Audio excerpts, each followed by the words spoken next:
Hosted by U/J Suze Rancunier. My wife, 32F, and I, 27M, experienced some relationship problems caused by an ex-boyfriend of hers that I believe are still affecting us today. For some context, we first met when we were studying overseas and working part-time together at the same restaurant. I'm from Australia, and she is from France. After a few shifts together, we became friends and eventually started dating. I was 19, and she was 24 at the time. We dated for a little over 3 years before moving back to my home country, and 2 years after moving, we decided to get married. The problem started when my wife and I had just gotten engaged. We decided to do the obligatory social media announcement posts informing everyone about our exciting news. It was about a week later when I received a message request from an Instagram account I didn't recognize. I saw that my wife and the person followed each other, so I thought it was one of her old school friends or something and decided to accept the request. By then, I had gotten over 100 messages from my wife's friends and family I'd never met, congratulating us, so I expected this message request to be more of the same.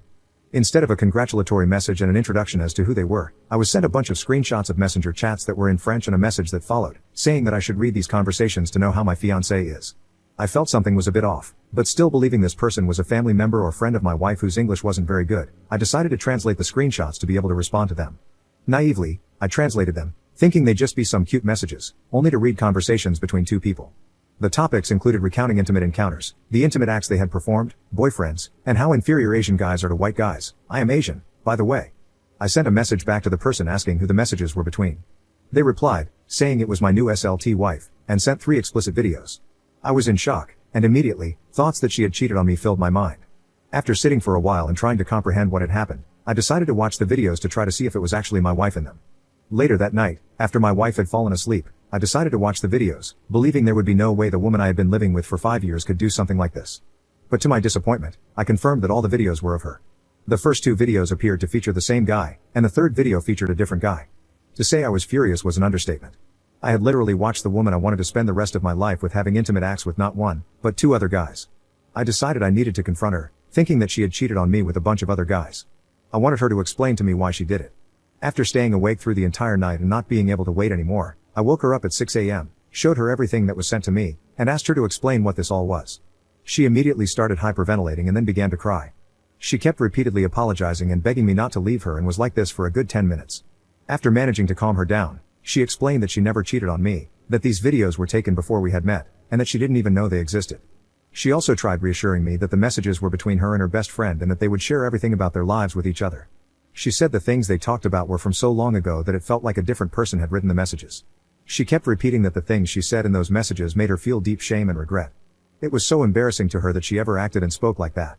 To try to prove she wasn't cheating, she showed me the chat history between her and her best friend and found the exact same sections of the conversations and the messages between them. They were from long before we had met. She also explained to me that the guy who sent me the message on Instagram was her first boyfriend from high school in France. Apparently, he was very emotionally and mentally manipulative during the time they were together. To get any sort of affection or praise from him, she would do what he wanted and let him do whatever he wanted to her. She said she didn't understand how he was able to get the screenshots or the videos that he hadn't even taken. We eventually came to the conclusion that he had hacked into her account somehow. She said the 2 guys in the videos were short-term Korean boyfriends from when she first moved overseas. To say I was relieved was an understatement, but I still felt disgusted when I looked at my wife. Over the next few months, I tried pretending that everything was okay, but I couldn't get over what I had seen. She was a completely different woman in my eyes. I know body count shouldn't matter, but reading the messages about how many guys she'd slept with really bugged the crap out of me. We had told each other our body counts in the past, and I wasn't bothered by it at all. She literally could have told me any number, and I think I would have been fine with it as long as it was the truth. But now that I know not only did she lie about the number of men she'd been with, but the fact that half of those men were guys I knew quite well and considered friends destroyed me. I eventually told her how I felt when she blew up at me one day for not wanting to have bedroom intimacy with her. She started crying again and asked if we should cancel the wedding. I said we should consider it but not act on anything yet, hoping the way I was feeling was just a phase and that I would eventually get over it. The last thing I wanted was for my friends and family to ask why we weren't getting married anymore and for me to have to explain the things that had happened. We agreed to go to couples counseling together with the goal of fixing our relationship and getting married on the date we had set before that happened. We found couples counseling to be very helpful, and one of the best things we both liked about our sessions was that we were able to verbally express what we were feeling and literally have it translated perfectly into a cohesive explanation by our counselor.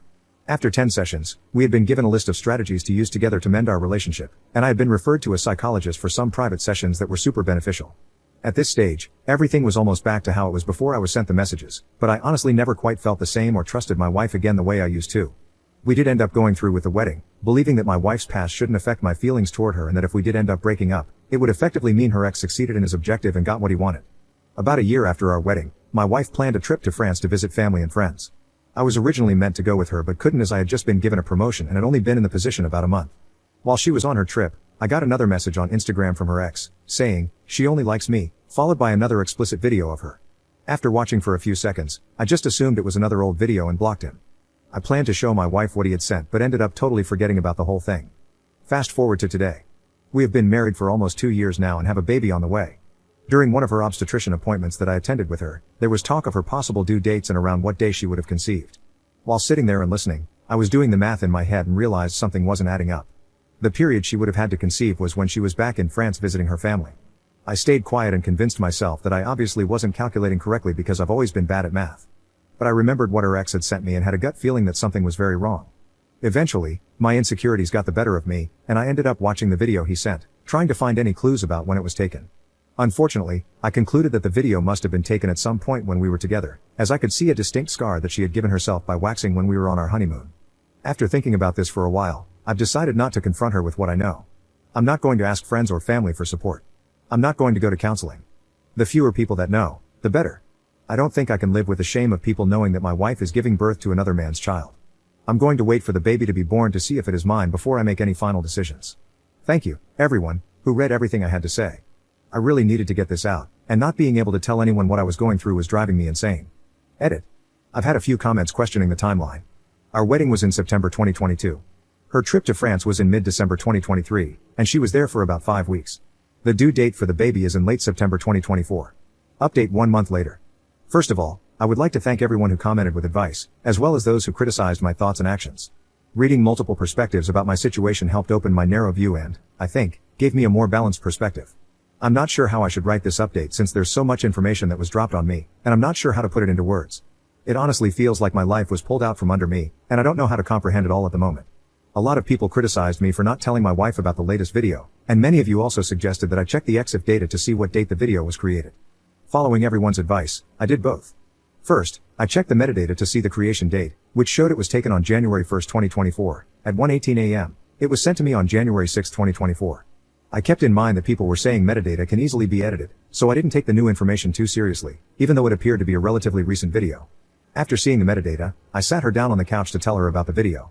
I went into the conversation fully prepared with a list of things to say, which I had made with my therapist. I made sure not to make accusations or let anything I said sound like an accusation and was 100% prepared for her to blow up at me for not telling her about it sooner.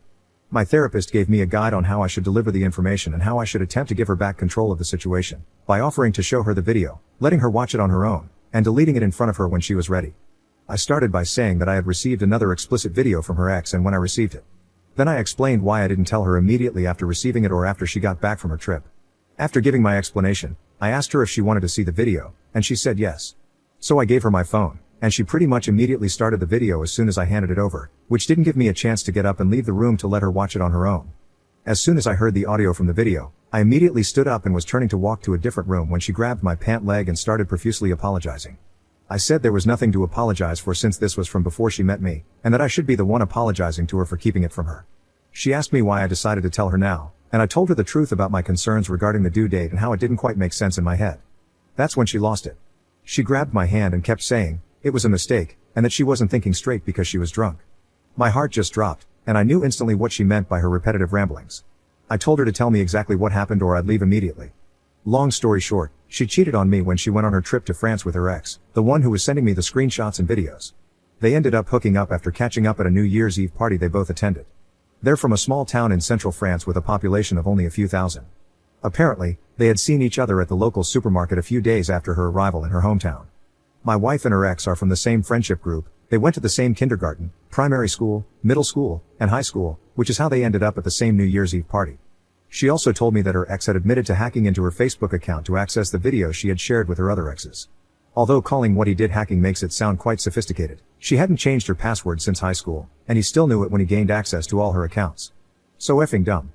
She begged me not to divorce her and tried to bargain with me, promising it would be the only time she'd ever cheat, promising she'd be the best wife to me, letting me hook up with as many women as I'd like, and even stooping so low as to offer intimate acts. I said I would only consider staying if she did two things: give me her phone so I could go through her messages, and agree to a paternity test. She instantly agreed to the paternity test but was a bit more hesitant about handing her phone over. However, she eventually agreed. While looking through her phone, I found more evidence that she cheated on me on New Year's Day, as well as evidence of another instance of cheating on a different date. By this point, I had already made up my mind about the relationship and just left. I'm currently staying at a hotel and will be moving into an apartment I had been trying to rent out for a while. I've spoken to both my solicitor and my wife and have agreed to attend the mandatory counseling required for me to proceed with the divorce, which will start in October. We've also agreed to get the paternity test done after the baby is born, and I bought plane tickets for my in-laws to come to Australia earlier than originally planned so they can look after their daughter. Second update 3 months later. It's been quite a while since my last post, and over the last month, I've had so many people asking for an update on my life, specifically about the results of the paternity test. A lot has changed since my last update, especially regarding the living arrangements with my wife. I can happily say that I am the father. I was with my wife in the hospital birthing suite when my son was born and stayed with her for the 5 days in the maternity ward. We got a paternity test, even though I was fairly sure he was mine when he was born. He looks like a bigger-eyed version of me as a newborn. About a week after getting the swabs done, the positive parentage results came back. Before my son was born, my wife and I had been living separately, with our only interactions being her sending me daily messages wishing me well and saying goodnight. After my son was born, we were still living apart, but I would go over every day to help feed and change him. We still had minimal interactions and would only really talk to each other once a week during our mandatory marriage counseling sessions, which we had to attend to file for a divorce. We saw psychologists from 2 different clinics, and I felt like both were trying to gaslight me into thinking I was being unreasonable for wanting to divorce my cheating wife. One of them even said that I shouldn't expect a modern marriage to be completely monogamous in this day and age. The first sessions of counseling at the first clinic seemed pretty standard, a lot of talking about how we felt, with the counselor providing prompts to help us communicate. If the sessions had continued like that, it would have been fine. However, when the counselor suggested we should accept the idea of bringing other people into the bedroom to better understand and connect with one another, I started looking for a different psychologist. The second psychologist we saw spent 2 sessions trying to convince me that it's normal for married couples to have bedroom intimacy with people outside the marriage and that it would be selfish of me to make the baby grow up without a father figure at home, even if he wasn't mine. This was before we got the paternity test results back. From that moment on, I decided there was no point in continuing marriage counseling. I told my wife I'd put the divorce proceedings on hold only if she agreed to sign a postnup, which she immediately signed as soon as I presented it.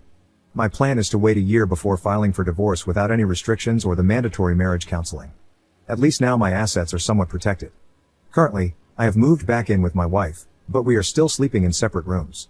I decided to move back in to make it easier for me to spend time with my son and also to be available to look after him when my wife and her parents need a break. After being with him for what is now almost a month, I've decided to be physically present in my son's life and help raise him. I believe it's my duty as his biological father to give him the best life possible, no matter the discomfort I feel in having to interact with his mother. What I'm trying to figure out now is how this will be possible after the divorce and how it will impact his emotional and mental development. Are there other people out there who are raising their children this way, and if so, how are you coping with the arrangement? Thank you to everyone who was concerned about my love life, but nothing is happening. I haven't thought about dating or anything else since finding out about my wife's cheating. Edit. I'm still going to get a divorce. I'm just waiting until the courts allow me to file without mandatory marriage counseling. I've also made my wife sign a postnuptial agreement so I can protect as much of my assets as possible when we divorce.